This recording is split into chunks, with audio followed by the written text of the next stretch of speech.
Segunda-feira, dia 7 de julho de 2025. Sejam todos muito bem-vindos, meus amigos, a mais um vídeo do Terra Brasilis News. E se era notícia boa que vocês estavam esperando e eu também, hoje nós temos. Finalmente chegou o dia. Deixem Bolsonaro em paz, gritou Donald Trump. Olha só que maravilha. Quero começar esse vídeo, evidentemente, com muito bom astral, porque faz tempo que nós estamos aqui lutando para encontrar um jeito de trazer alegria a todos e está difícil. Mas hoje vai sobrar assunto. O vídeo vai ser longo porque vale a pena. Então Donald Trump rompeu o silêncio e denuncia a caça às bruxas aqui no Brasil. A tempestade política que assola o Brasil evidentemente ganhou proporções internacionais nessa segunda-feira, quando o ex-presidente dos Estados Unidos, quando o presidente dos Estados Unidos, Donald Trump, rompeu o silêncio e lançou uma bomba diplomática. E olha que eu estou gravando esse vídeo exatamente às 15 horas e 30 minutos somente. Muita coisa pode acontecer até a noitinha ainda, hein? Mas por hora é isto. Trump rompeu o silêncio e lançou essa bomba. Ele acusou a justiça brasileira de liderar uma caça às bruxas contra Jair Bolsonaro e seus apoiadores. Em uma publicação incendiária na sua rede social Truth Social, que é de Donald Trump, ele não apenas defendeu seu aliado conservador, como comparou a situação de Jair Bolsonaro aos próprios processos que ele mesmo enfrentou e continua enfrentando nos Estados Unidos, em um tom que deixou clara a mensagem: o que estão fazendo com Jair Bolsonaro é uma farsa. Leave Bolsonaro alone. Deixem Bolsonaro quieto, sozinho, em paz. O Brasil está fazendo uma coisa terrível em seu tratamento do ex-presidente Jair Bolsonaro. O único julgamento que deveria estar acontecendo é um julgamento pelos eleitores do Brasil, que se chama eleição, escreveu Donald Trump, numa crítica direta ao Supremo Tribunal Federal. A declaração soou como um trovão em Brasília.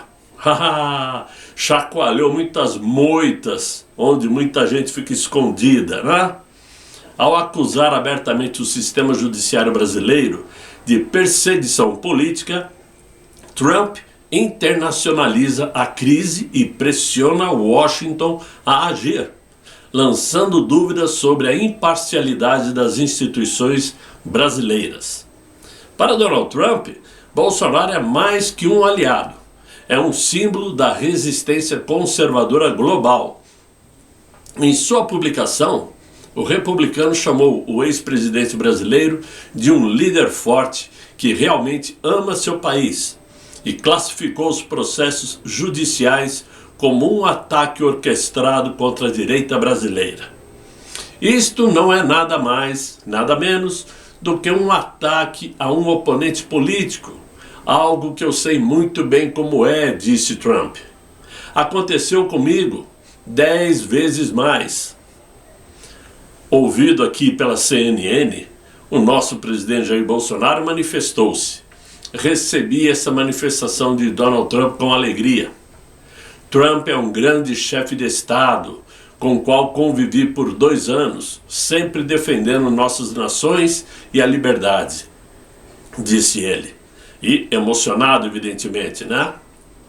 Já o Eduardo Bolsonaro agradeceu ao presidente Donald Trump em sua rede X, dizendo que o apoio que ele deu a Jair Bolsonaro é fundamental e disse que agradece a todos que se empenham nessa batalha.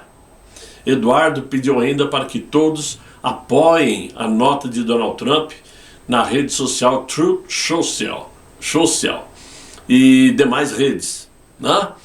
Para jogar mais pimenta no tempero, Eduardo Bolsonaro aproveitou e disse o seguinte: que esta não é a única novidade que chegará do governo americano. Tá? Podem esperar, meus amigos, vem mais coisa por aí. Outro que se manifestou rapidamente, assim que saiu a notícia, foi o excelente governador de São Paulo, Tarcísio de Freitas. Em suas redes sociais, o governador escreveu que Jair Bolsonaro deve ser julgado somente pelo povo brasileiro e nas urnas. Tarcísio, que já tinha afirmado durante um evento lá em Nova York, nessa semana, que não existe direita sem Jair Bolsonaro, terminou seu comentário dizendo o seguinte: força, presidente. É bom que ele tenha se manifestado rapidamente antes de muitos outros que virem jogando confete e não abrem a boca na hora certa. Não vou citar nomes. A mensagem que circulou entre congressistas republicanos e analistas conservadores nos Estados Unidos acendeu o sinal de alerta em Brasília, principalmente entre os ministros do Supremo e membros do governo do Inácio. Setores diplomáticos já consideram não só a possibilidade de uma ruptura com lideranças conservadoras americanas, caso o tom aumente, como também avistam a lei Magnitsky, muito próxima de acontecer, contra membros do judiciário e seus adeptos. Bolsonaro não é culpado de nada, avisou Donald Trump. Ele é vítima de um sistema aparelhado e estou acompanhando de perto os desdobramentos da crise no Brasil. Como efeitos colaterais, meus amigos, podemos ter aí uma crise diplomática à vista aqui no Brasil. O desgoverno brasileiro já reagiu e a presidente do PT, a Gleisi Hoffmann, acusou Donald Trump de interferência inaceitável e disse que o Brasil é uma república soberana que respeita o devido processo legal. Ninguém está acima da lei, nem aqui, nem lá. Oh, meu Deus do céu, que coisa. Alguém escreveu bonitinho para ela, não? Claro que essas palavras da petista não fez balançar nenhuma moita próxima do Palácio do Planalto, claro. Outro que quis aparecer querendo lacrar foi o tal ministro da AGU, Advocacia Geral da União, o tal do Jorge Messias, conhecido também pelo nome de Bessias da Dilma, dizendo que esse governo não aceita tutela, nem admite pressões externas que tentem ditar os rumos do país, e muito menos tolerará pressões indevidas contra nossas instituições democráticas, achando que alguém vai dar importância para isto. Aliás, eu pergunto, quem é Jorge Messias? Ele não é presidente, não é ministro do Supremo, não é ministro de Estado, deram o nome de ministro para o advogado-geral da União, mas ele não é ninguém. Ele só é advogado da União, nada além disso. Já nos bastidores do Itamaraty, diplomatas avaliam o impacto desta fala de Donald Trump em meio às tensões com os Estados Unidos, que já vinham se agravando com o apoio brasileiro aos projetos do BRICS, principalmente com a tentativa de romper com o dólar e a aproximação com a China e a Rússia. Claro que Donald Trump aproveitou justamente esse momento em que foi divulgado o relatório aí da cúpula do BRICS no dia de hoje, e que foi totalmente contra os interesses dos Estados Unidos. E aproveitou para soltar essa bomba hoje. E certamente o Inácio não esperava por esta. Ao acusar a justiça brasileira de perseguição política, Donald Trump joga gasolina sobre um incêndio institucional que já vinha ganhando proporções perigosas. Sua fala agora ecoa como um aviso.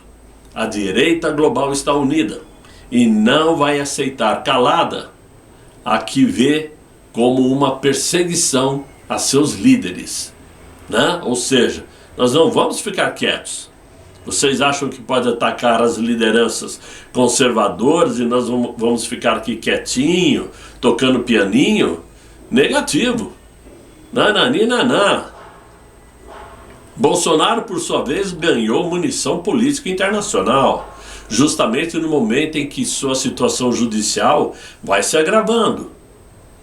A partir de agora, meus amigos, essa polarização política e a guerra de narrativas entra numa escalada planetária. Tudo isso que está acontecendo hoje, podem ter certeza que foi provocado pela péssima reunião dessa cúpula do BRICS no Rio de Janeiro, que além de ter sido um desastre, serviu para marcar território ditatorial de esquerda, com o nosso mandatário Inácio, infelizmente é nosso, né? Deixa quieto, dando apoio claro à Rússia, China, Irã, né? Defendendo o Hamas, ou seja, ele marcou território, provocou. Ora, por que eu disse que no início do vídeo que esse vídeo vai ser longo? Porque eu tenho que falar sobre o que aconteceu também nesse BRICS. O mundo assistiu, entre aplausos e receios, a ousadia crescente desse grupo do BRICS, na sua 17ª cúpula, que se encerrou ontem no Rio de Janeiro. Com discursos inflamados, promessas ambiciosas e em um tom de independência sem precedentes, os líderes do bloco, agora ampliado aí por 11 países, cravaram sua bandeira numa nova cruzada: libertar-se da hegemonia tecnológica e monetária do Ocidente, principalmente dos Estados Unidos, né? Na linha de tiro. O cenário foi montado com pompa. A declaração do Rio de Janeiro, com 126 pontos, não economizou em ousadia. Isso na cabeça deles, né? O BRICS quer ter aí redes próprias de dados, moedas locais no comércio internacional, controle sobre inteligência artificial e até um assento permanente no Conselho de Segurança da ONU para o Brasil, coisa que depende diretamente dos Estados Unidos, ou seja, não vai ganhar nunca, né? Ou seja, ele quer o Brasil, a Índia e a África do Sul na comissão, no assento permanente do Conselho de Segurança da ONU. Tudo isto ao som de um refrão comum: é hora de romper com o domínio do Ocidente. Quem são eles na fila do pão, minha gente? Um bando de manés. Mas o que poderia soar como um grito de liberdade também carrega o aroma perigoso de uma aventura geopolítica sem freios. Uma rebelião que desafia frontalmente a maior potência econômica e militar do planeta. Desde o primeiro minuto desta cúpula, houve aí ações marcadas por alertas dramáticos sobre o uso da inteligência artificial por potências ocidentais. O presidente Inácio comparou o mau uso da tecnologia a armamentos de destruição em massa. Meu Deus do céu. O consenso era claro: o Ocidente está manipulando dados, influenciando eleições e distorcendo a verdade por meios de algoritmos. A esquerda não faz isso, né? A esquerda trabalha limpinha, direitinha, nós conhecemos como é. A proposta dos BRICS são absurdas, né? Criar uma nova governança global de inteligência artificial controlada por países em desenvolvimento, ou seja, Brasil, Rússia, China, Irã, África do Sul, blá blá blá blá blá. Não tem competência para isso, mas querem criar uma guinada ousada que na prática exige enfrentar gigantes como Google, OpenAI, que é Open, inteligência artificial, e a própria força cibernética dos Estados Unidos. Logo após o ataque à inteligência artificial, veio a segunda frente de batalha: o uso de conteúdos culturais e intelectuais do sul global no treinamento de sistemas de inteligência artificial sem pagamento ou autorização. Eles querem que as Big Techs paguem, né, para, como se diz, esses conteúdos para poder colocar no ar. Não vão conseguir nada com isso. Muito pelo contrário. É muito mais fácil excluir, tirar do ar o nome dessas figuras, como artistas globalistas, do que pagar para usar suas imagens. Por quê? Ao tirar do ar, ao tirar das redes, essas figuras desaparecem, pura e simplesmente. A própria esquerda não vai poder postar imagens de figurinhas da esquerda. As Big Techs foram ousadas e também foram acusadas de roubar a alma criativa do mundo em desenvolvimento. O BRICS quer criar tratados internacionais que obriguem as empresas a pagar royalties pelo uso desses dados culturais. Um ataque direto à espinha dorsal do modelo de negócios do Vale do Silício. Mas será que o bloco tem força para enfrentar os bilionários conglomerados ocidentais? Claro que não. É óbvio que não. O grande risco para propostas como essas do BRICS é bater de frente com quem praticamente domina todo o tráfego digital, tanto na infraestrutura como politicamente falando. Os Estados Unidos, por exemplo, têm a maior influência sobre a governança global da internet, principalmente porque conta com os gigantes da tecnologia como Google, a Meta, que é o conglomerado Facebook, Instagram e WhatsApp, a Amazon, a Microsoft, né?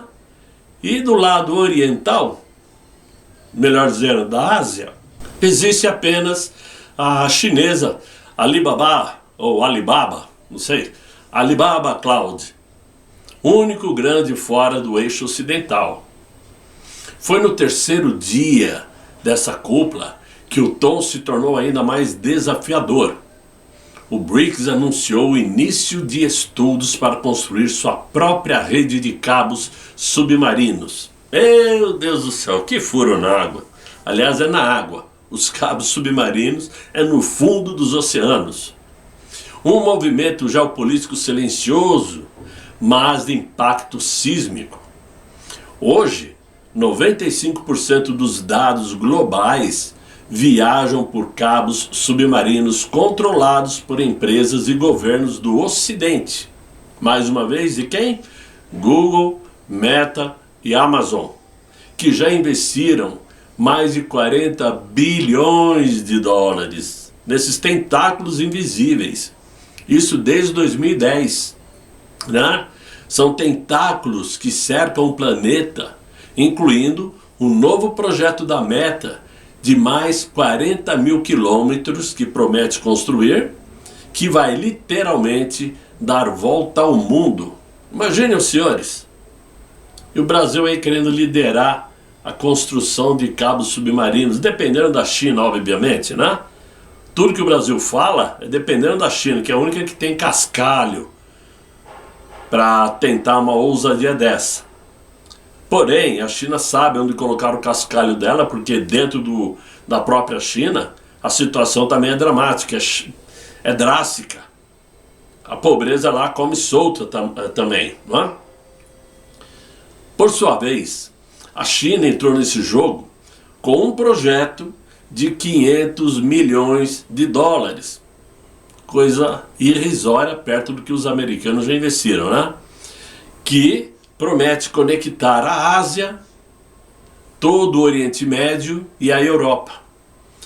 Num claro desafio de monopólio dos Estados Unidos. Só que isso não acontece do dia para a noite e vai precisar do dinheiro de todos os participantes do BRICS, através do banco controlado por Dilma Rousseff, a estocadora de vento. Tá? Agora, o BRICS sonha então com a sua própria espinha dorsal digital. Mas mexer com a infraestrutura global de dados é cutucar o vespeiro do poder norte-americano. É brigar por controle num campo onde a espionagem, a defesa nacional e o domínio comercial se entrelaçam com fios de cobre. Um movimento ousado ou suicida? Eu acho que é a segunda hipótese. No momento em que o bloco pregava união e independência, o Brasil anfitrião do evento, estava assinando um contrato de até 5 bilhões de reais com a Itália. Sabem para quê? Para comprar um sistema antiaéreo, para a compra de mísseis. Um balde de água fria para a Índia, que esperava fechar esse acordo com os brasileiros. Essa decisão gerou revolta nos bastidores. Mostrou que por trás da retórica de aliança e soberania, o realismo geopolítico ainda manda mais que os discursos de palco. Eu fico me perguntando, o Brasil vai comprar mísseis para lançá-los como? De estilingue? Estilingue, né? Vou pegar o míssil, colocar no estilingue e atirar?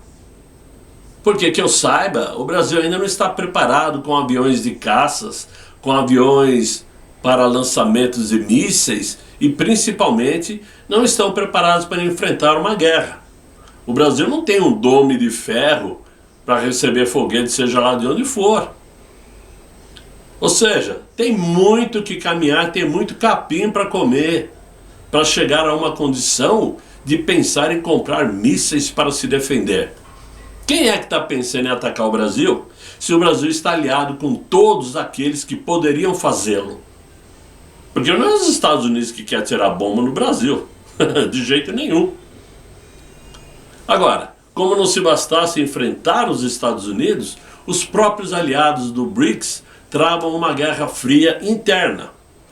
Um documento russo que vazou no final dessa cúpula revelou um plano secreto de Moscou para conter o avanço da China dentro do próprio bloco. Vladimir Putin está incomodado com a forte influência de Xi Jinping, muito embora Xi Jinping nem apareceu nessa cúpula. Então Moscou está preocupado com esse avanço, com esse domínio. A Rússia teme que Pequim tome conta das decisões sobre inteligência artificial, comércio digital e até da criação de uma moeda alternativa ao dólar. Qual seria a solução russa nesse caso? Sabotar discretamente os projetos chineses e fortalecer alianças bilaterais com países menores do BRICS. Ou seja, o bloco que sonha com a multipolaridade ainda não sabe lidar nem com seus próprios problemas, nem com seus polos de poder. Ao final, portanto, dessa cúpula, o BRICS se mostrou um bloco que quer mais do que um assento na mesa. Ele quer redefinir regras no jogo global, sem ter competência para isto. Mas ao bater de frente com os Estados Unidos no campo tecnológico, monetário e estratégico, o grupo pode estar abrindo uma caixa de Pandora geopolítica que não sabe controlar. Sem unidade interna, com tensões latentes entre Rússia e China e com decisões contraditórias como a compra de armamento fora do bloco, o BRICS talvez ainda esteja longe de ser o herói do novo mundo. Está caminhando para o seu final. Meus amigos, tudo isso num dia só é notícia que daria para fazer 3, 4 vídeos. A única diferença é que se eu deixo para fazer amanhã já fica um vídeo velho. Notícias velhas. Então eu fiz tudo nesse vídeo porque o ânimo é demais, a emoção é muito grande. Uma simples palavra do louro topetudo chacoalhou o Brasil e muitas moitas. Muita gente que estava escondidinha vai ter que mostrar a cara.